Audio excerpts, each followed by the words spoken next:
satu kesatuan sistem yang terdiri dari prasarana, sarana, sumber daya manusia, ada norma, kriteria, persyaratan, dan prosedur untuk penyelenggaraan transportasi berita. Sistem, ini merupakan sistem ya. Sarana, prasarana, SDM, prosedur, apalagi? Apa lainnya harus di luar kepala nih? Prosedur, sistem, cara, persyaratan untuk menyelenggarakan transportasi kereta api. Ini kereta api ya. Kemudian kereta api, ini sarana kereta api, bukan prasarana, sarana kereta api dengan tenaga penggerak, ya, baik berjalan sendiri, dilanjutkan dengan sarana lainnya, atau yang sedang bergerak di tengah rel terkait dengan kereta api. Jadi intinya kalau yang namanya kereta api itu pasti bergerak di atas rel, ya, bisa bergerak sendiri, bisa dirangkaikan dengan sarana yang lain. Yang tiga itu, atas rel, bisa bergerak, punya tenaga penggerak, bisa bergerak sendiri, bisa dirangkaikan dengan sarana kereta api yang lainnya, ya, bisa kereta, bisa gerbong, macam-macam ya, yang akan dan sedang bergerak di atas jalan rel. Paham ya? Jadi kereta api yang akan sedang bergerak di atas jalan rel. Dia punya kendaraan. Kemudian angkutan kereta api. Nah, kalau angkutan kereta api itu memindahkan orang dan atau barang.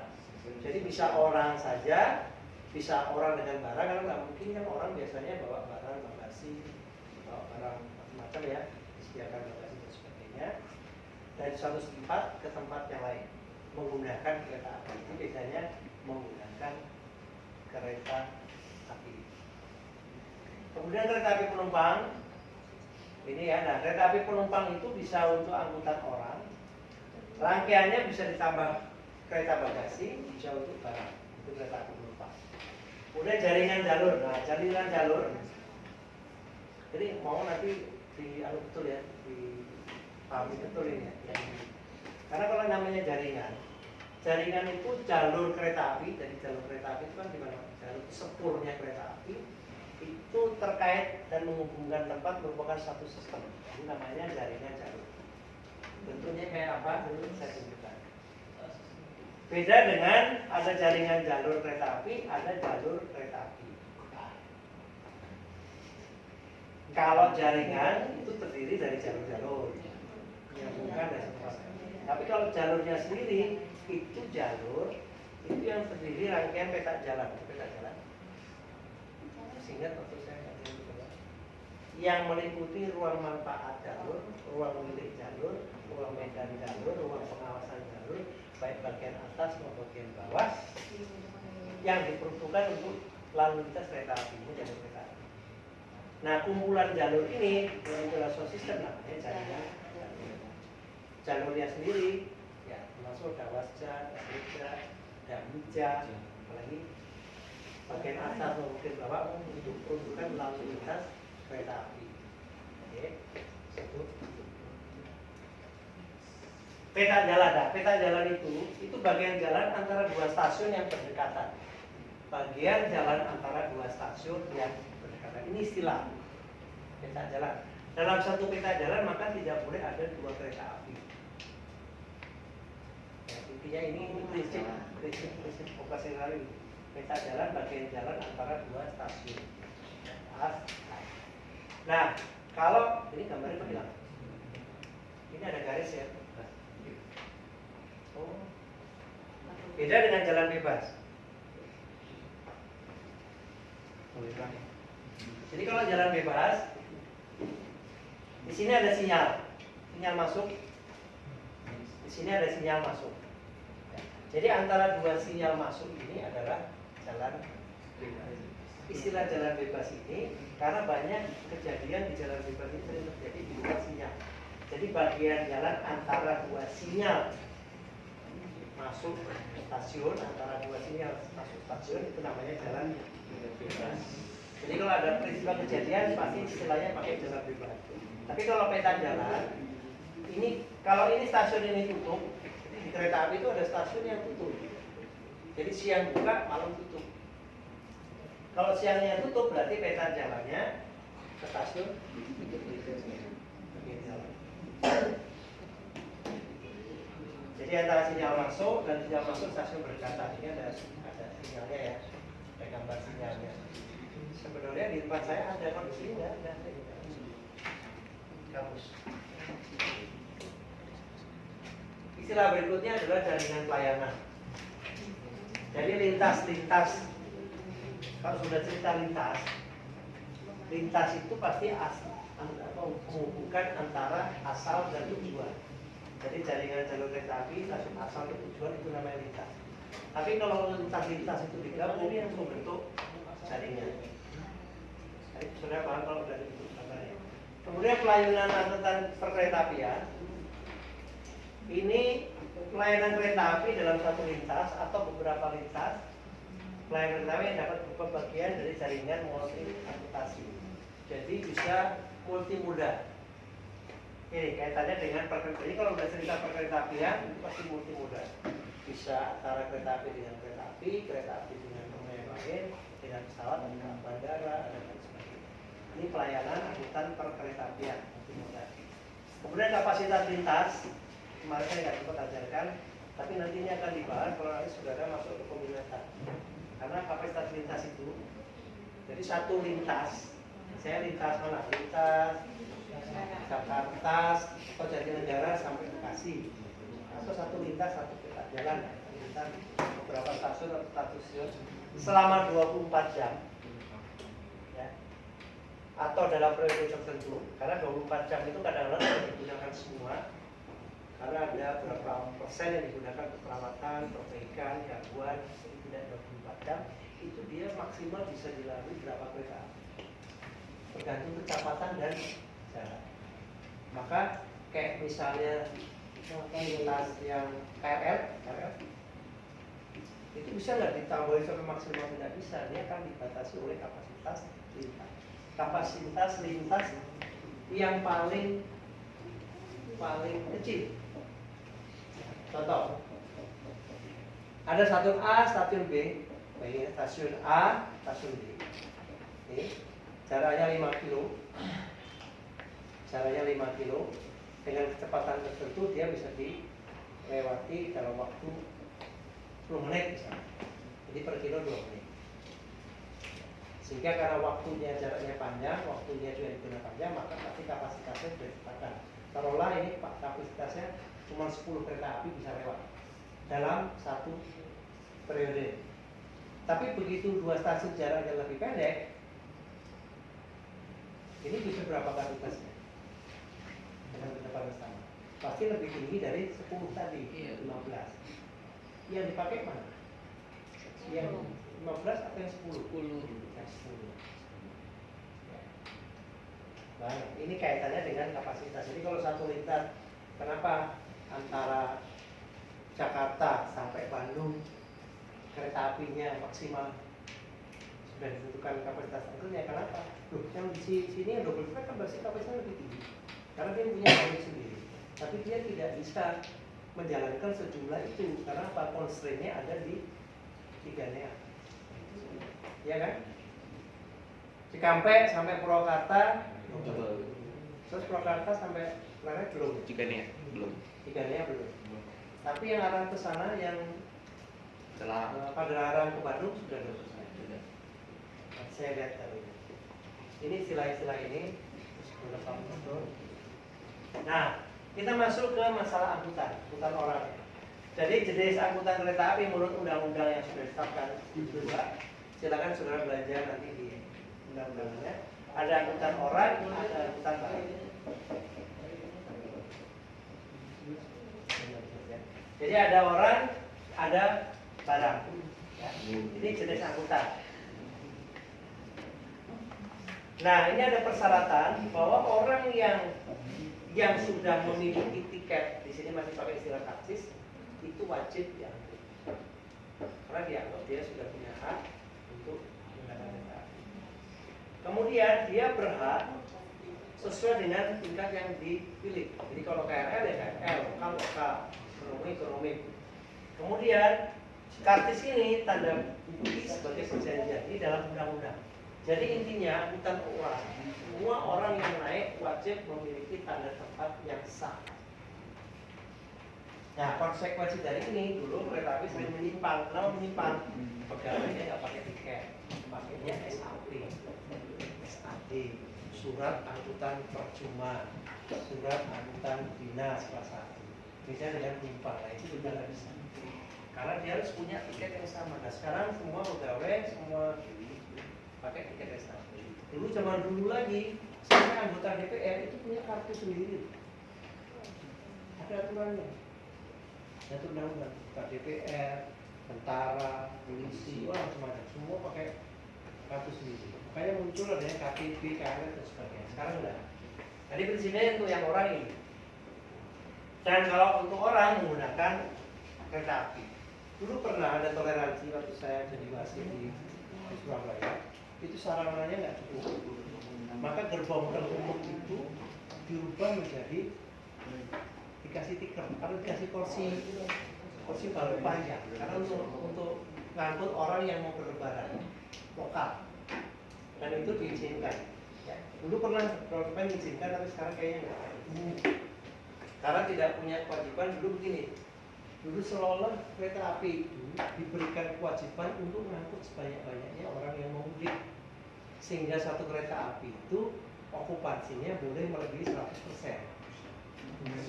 Yang ekonomi itu bisa sampai 150%. Tapi setelah kita buka undang-undang, ternyata tidak ada yang mewajibkan kereta api untuk mengangkut orang. Maka waktu direkturnya Pak Yunan ditetapkan semua kereta api mengangkut orang pas tempat itu.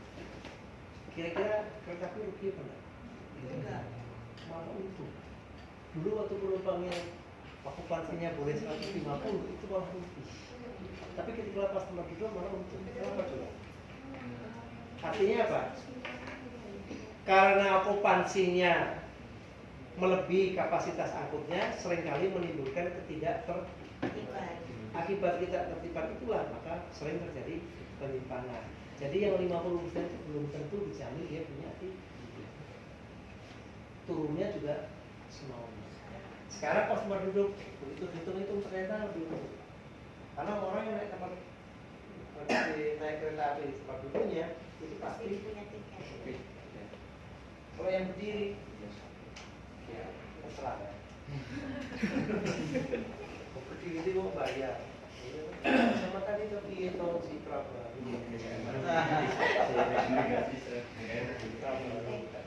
Nah, yang ini juga standar pelayanan minum itu harus terpenuhi, baik di stasiun maupun di kereta api. Nah, ini akan saya jelaskan nanti. Sampai di sini ada pertanyaan? Ada yang mau ditanyakan? Oke. Nah, secara undang-undang, kenapa kita secara undang-undang? Karena kita ilmunya di Indonesia, saya tidak tahu di luar saya kira sama. Kayak pembiayaan kereta api di Prancis, di Jepang itu masih banyak unsur pemerintah juga. Jadi yang membiayai kereta api lokalnya, kereta api yang di bawah tanahnya itu bisa beroperasi, itu semata-mata tidak karena tiket yang dibeli penumpang. Karena kereta api itu operasinya mahal. Kenapa mahal? Sehingga pemerintah atau pemerintah di sana berkepentingan beroperasinya kereta api. Kalau tidak dibantu, maka dia tidak bisa mengikuti operasi ini. Ini sama. Kalau disuruh milih gitu ya, ini kan pemerintah kenapa dia menetapkan ini? Pertama, membentuk jaringan. Jaringan itu untuk melayani penumpang, orang, atau melayani barang. Jaringan kereta api. Nah, untuk melayani penumpang itu bisa komersial dan bisa penugasan. Ingat-ingat ya. Jadi untuk melayani angkutan penumpang itu bisa berupa komersial, bisa penugasan. Kenapa ditetapkan dengan penugasan? Kereta api karena ada usaha, profit motif, tentu dia pilih komersial untuk apa saya penugasan. Tapi kalau pemerintah tidak memberikan penugasan, masalah transportasi tidak selesai. Karena ini tidak bisa diangkut. Ya, maka ditetapkan di sini. Nah, karena ada komersial, ada penugasan, dibagi dua. Ada yang non ekonomi, ada yang kelas ekonomi. Nanti di kelas ekonomi prakteknya ada dua. Ada kelas ekonomi yang dapat PSO, apa PSO? Public service public obligation. service obligation. Kalau itu namanya subsidi. Ada ekonomi yang tidak. Nah yang tidak itu belinya kereta api. Maka kemarin sudah saya simulasikan loh. Tarifnya eksekutif penumpangnya 50 dengan penumpangnya 80, ternyata hasilnya lebih banyak ya. Karena hasilnya sama. Yang beda adalah orang yang berkorban untuk membiayai. Ya kayak gitu. Kalau suruh milih, kereta api nggak mau PSU. Suruh milih ya, saya dalam hati. Kereta api pasti nggak mau PSU. Kenapa? Karena ribet. Karena syaratnya rumit, diperiksa BPK. Padahal yang dikasih subsidi adalah penumpangnya, bukan kereta apinya. Jadi kereta apinya tetap jual 10.000 misalnya, tapi penumpangnya cuma bayar 7.000, yang 3.000 dibayari oleh pemerintah. Tapi tanggung jawabnya kereta api ya, sangat boleh. Nah, karena ada penugasan, maka ada dua. Yang satu kaitannya dengan pelayanan publik, yang satu perintis. Jadi kalau pelayanan publik itu dia potensi penumpangnya, orangnya yang naik kereta api itu besar, sehingga dia harus diberi pelayanan. Kalau enggak akan terjadi pengestian, macet, ada kemacetan, ada macam-macam trouble lah. Sehingga pelayanan publik ini harus dilayani, dan karena kelasnya ekonomi maka pemerintah karena diberikan penugasan. Nah, bagaimana dengan perintis? Kalau perintis itu pelayanan kereta api disediakan, tapi penumpangnya sebetulnya tidak cukup, karena masih dulu kalau pesawat kan ada perintis, merpati dulu suka jalanin perintis, lama-lama bangkrut juga kan. Di kereta api yang perintis misalnya yang Aceh itu perintis. Jadi biaya operasinya itu ditanggung oleh pemerintah. Jadi menjalankan kereta apinya. Sekarang yang baru ini Bandara Solo itu juga tidak menutupi biayanya. Itu harusnya perintis. Tapi ternyata pemerintah belum menganggarkan di APBN. Jadi pemerintah yang seolah-olah gini loh, pemerintah borong. Pokoknya ini biaya berapa? Misalnya 10 miliar, ya udah dikasih 10 miliar untuk mengoperasikan itu. Penumpangnya 10 orang dah ya, 10 orang itu disetorkan ke pemerintah. Nampaknya begitu. Kalau SD kelas kali. Iya, kayaknya sih. Oke, itu juga kayak dibayar semua kan. Dibayar semua sama pemerintah kan? Bukunya juga dibayar. Sekarang SMA juga dibayar pemerintah semua. Enggak juga. Karena SPP-nya gratis. Itu Jatim kali Pak. Jatim Jateng kali. Oh Jabar belum. Belum salah bisa sini enggak. Beda gubernur Pak. Gubernurnya kebijakan gubernur Pak soalnya. Soalnya Jatim dari gubernurnya bilang ini SMA gratis. Itu Anies enggak? Enggak. Anies sama kami belum Pak. Belum ya? Belum. Nah, jadi kita urut ya. Jadi pelayanan kereta api ada komersial, ada penugasan. Jadi pelayanan orang kereta api dapat bersifat komersial atau penugasan. Yang penugasan, yang bersifat komersial itu bisa non ekonomi, bisa ekonomi komersial. Tapi kalau yang penugasan bisa pelayanan publik, bisa ya di luar kepala ya. Nah, kita kelompokkan lagi. Ada jaringan pelayanan antar kota. Intinya jaringan ini pasti menghubungkan lintas pelayanan, pusat kegiatan, pusat logistik, dan antar moda. Jadi menghubungkan lintas pelayanan perkeretaapian. Lintas pelayanan perkeretaapian adalah yang hubungkan jalur kereta api dan tujuan ya. Nah, ini menghubungkan lintas pelayanan itu dengan pusat kegiatan. Pusat kegiatannya itu bisa macam-macam kan? TUD kemarin kan? Bisa karena situ tempat industri, bisa itu tempat perumahan, bisa itu tempat perdagangan, ya. Bisa tempat pemukiman, ya, dan antar moda. Antar moda itu bisa dilayani juga bisa kereta api, ada bis, ada busway dan sebagainya. Nah, jaringannya itu ada yang antar kota, ada yang perkotaan. Kalau antar kota, jadi dari kota satu ke kota yang lain, kalau perkotaan dalam satu kota. Nah, kalau untuk yang antar kota, itu bisa antar kota, antar negara. Di Eropa sudah terjadi, di China terjadi. Jadi antar kota tapi antar negara, negaranya beda. Ya. Malaysia, Singapura juga sama kan. Cuman kalau masuk Singapura itu turun dulu. Tapi pernah ke Singapura naik kereta. Pengalaman saya naik kereta apa dari Kuala Lumpur, dari Malaysia mau ke Singapura. Di perbatasan itu kereta apinya berhenti. Jadi ini kalau pintunya ada dua nih, jadi stasiunnya pintunya dua, keretanya berhenti. Ya. Barang sama orangnya turun kereta api. Dicek sama orang imigrasi, dicek ya barangnya dicek. Kemudian keluar pintu sana naik lagi. Ya gimana? Seperti itu kalau Malaysia sama Singapura. Jadi turun, diperiksa naik lagi. Beda dengan di Eropa. Ya begitu. Saya dulu naik dari Charles de Gaulle, naik dari Prancis sampai ke Schiphol, sampai ke Belanda kan Schiphol bandara itu di bawahnya kan ada. Kan itu melewati Belgia, melewati pakai TGV itu dari periksa apa-apa. Ya sudah. Jadi kewajiban yang meriksa, makanya dulu ada istilah paspornya Schengen. Jadi satu paspor bisa mengunjungi Inggris, Belanda, Prancis, kalau sekarang masih itu seperti itu. Ini beda-beda. Ya.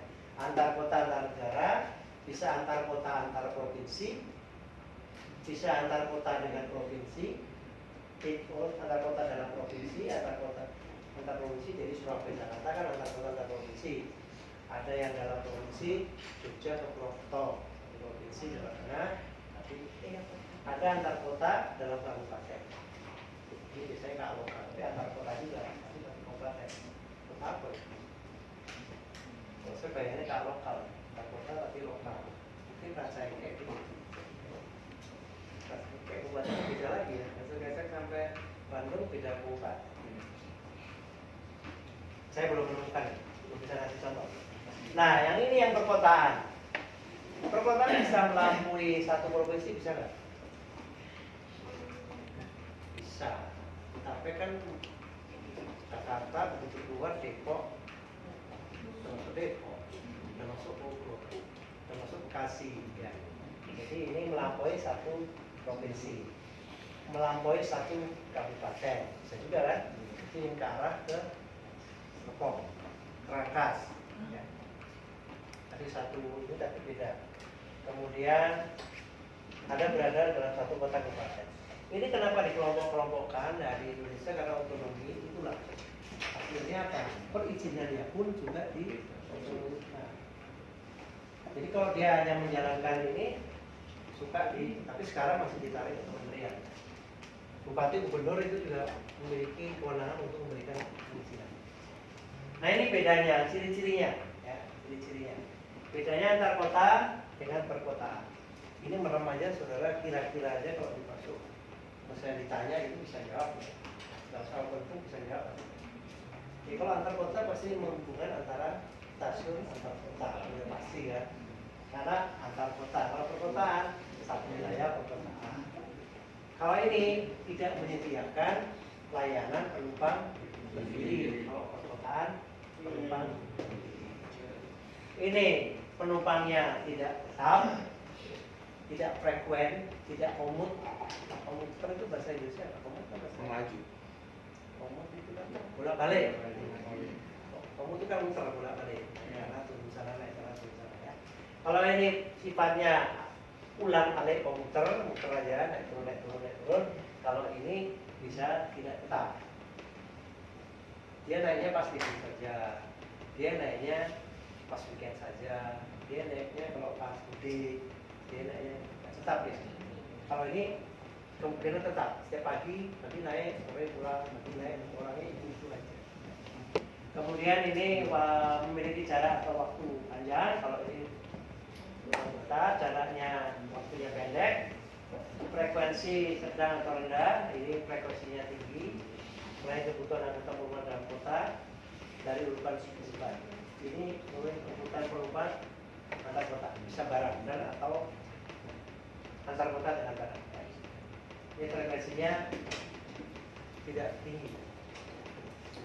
Bedanya, kemudian penetapannya bisa oleh menteri, bisa oleh gubernur, bisa oleh bupati wali kota. Ya. Yang menteri, ya, semua bisa menteri, antar kabupaten ini bisa menteri. Ya. Pada masuk jalur nasional juga bisa menteri. Kebanyakan di ini. Lalu mana yang gubernur? Jarang. Gubernur mungkin Sumatera Selatan. Antar kota dalam provinsi dan beberapa pada jaringan jalur. Jadi kalau LRT yang di Sumatera Selatan, mungkin kalau Bandung dari perkotaan mungkin cukup. Mungkin yang wali kota juga sama.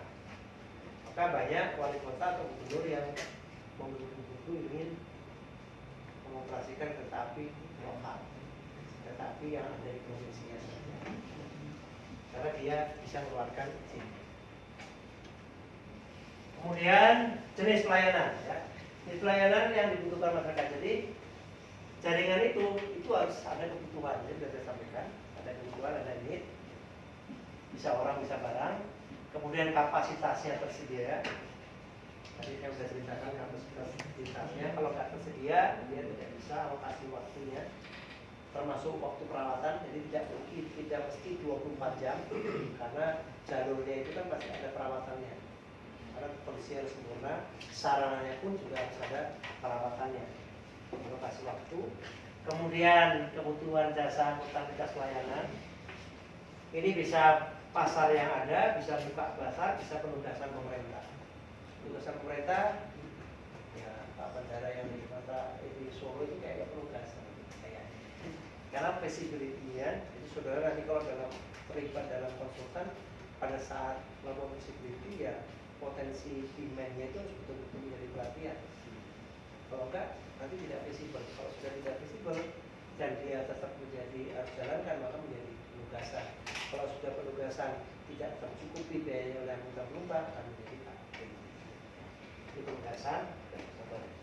Kemudian komposisinya, itu pelayanan orang barang itu bisa komersial atau bisa penugasan. Ini kriteria penetapan lintas pelayanan.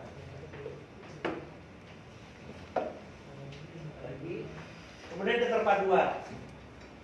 Jadi banyak kriterianya banyak ya. Tapi kriterianya sudah 1, 2, 3, 4 tambah lagi 4 ya. Keterpaduan intra dan antar moda transportasi. Jadi keterpaduan antar kereta api dengan kereta api bisa, kereta api dengan moda yang lain juga bisa bandara, bisa bis, bisa macam-macam. Kemudian headway ini juga harus diperhatikan jarak antara satu kereta api dengan satu kereta api lain, itu headway. Jadi jarak kereta api yang lewat, jadi misalnya masuk ke Jatinegara, kemudian berikutnya nah itu berapa ya? Satuan waktu ya. Ini jarak waktu antara di komputer itu udah berapa menit sekali? 5 Pak. 5. Kadang-kadang 3 Pak. Kadang-kadang 3 Pak kalau misalnya. Oke, kalau dia lebih rapat lagi kan berarti pintunya kan tidak pernah buka. Cepat lagi buka. Cuma setengah menit Pak biasanya bukanya. Setengah menit. 30 detik, kadang-kadang 15 Pak. Kalau lagi sepi. Ini ya, HNP ini penting ya. Karena kan bukan kurikulum. Kemudian jarak kegiatan, pusat kegiatan itu saya sampaikan.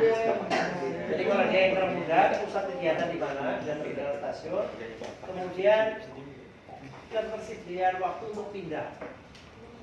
Kereta api beda lagi. Sering begitu ya. Jadi dia diperkirakan dia kalau termuda cocok dengan jadwal yang lain, jadwal moda yang lain. Ini kaitannya dengan jaringan. Nah ini contoh jaringan yang di Jawa. Ini bikinan Belanda. Terbayang nggak? Kalau perhatikan sini. Jaringannya. Jadi Jadi mulai dari daun 1 sini sampai daun 8. Dulu jaringannya sampai ke Magelang, ya dari Magelang ini tembus ke atas ke Purworejo. Nah ini masih lengkap ya. Ini yang Maduranya masih hidup. Yang Madura hidup. Ya, mati. Tolong.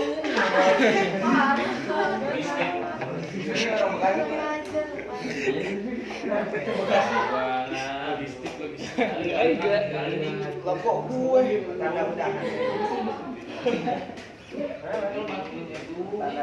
Masuk di YouTube sekarang rata.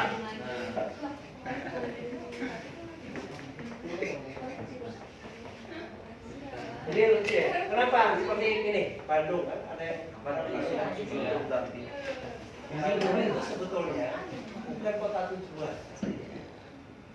Jadi pada waktu Belanda, waktu zaman SSNIS bangun itu dibangun mulai dari Bogor, dari Jakarta ke Bogor, Bogor ke Sukabumi, ke Cianjur, pada arah baru Bandung ke Garut. Yang Garut ini Garut. Ini Garut ini. Oh, ini saja. Jadi Bandung yang sekarang dulu stasiunnya kecil, sampai sekarang juga masih kecil. Klasemen itu bulan sepurnya jalurnya sedikit dan itu bisa diubah. Dia menghadapnya ke selatan. Nah yang utara itu dulu bukan stasiun itu barang dulu, barang. Itu tembok. Cuman ada pintunya untuk bongkar muat barang.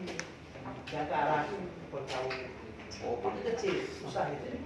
Oh, Makanya kenapa begitu frekuensinya ini meningkat sekarang? Itu Mutiara Selatan yang Surabaya berangkatnya dari Malabar, berangkatnya dari Pasar Senen, Turangga berangkatnya dari Ilis, dari Kampir. Kenapa dia nggak punya stapling, tidak punya untuk parkir? Karena kecil ya. Jadi Bandung kecil, sorry dia